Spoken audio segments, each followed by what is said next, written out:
Well, do you know that God is jealous for you?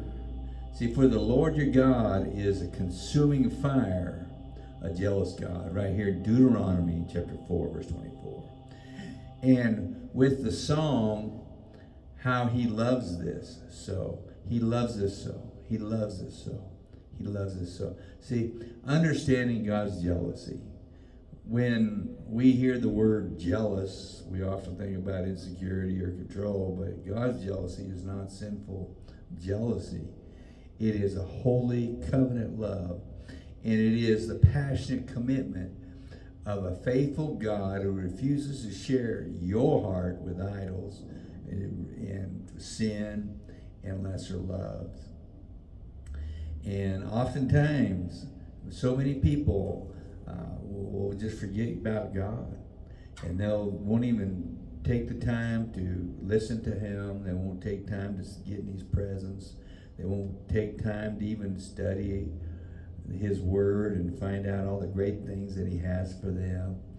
And whenever His people turn to other things and don't put Him first, then His jealousy becomes even stronger. See, for you, it says in Exodus 34 verse 14, it says, "For you shall worship no other God, for the Lord, whose name is jealous, is a jealous God." God doesn't just feel jealousy. It is part of His covenant name and nature. He is jealous for you, not jealous of you. He longs for your whole heart. And see, I think about a husband and a wife, because though the husband hasn't been looking at any other ladies or anything, and is just living right, and the wife, she's maybe been at home and she's been working, and her heart is like, I just want some time with you. I just want to you to sit down, and I want us to hold hands and put your arm around me, and I want you to talk with me. I want you to love on me a little bit. And but see, if the husband gets up and says, "Well, I have some other things I got to do here," well, she begins to get jealous because we're not giving her the time that she's wanting and needing. Well, that's the way with God, is that He is wanting our time.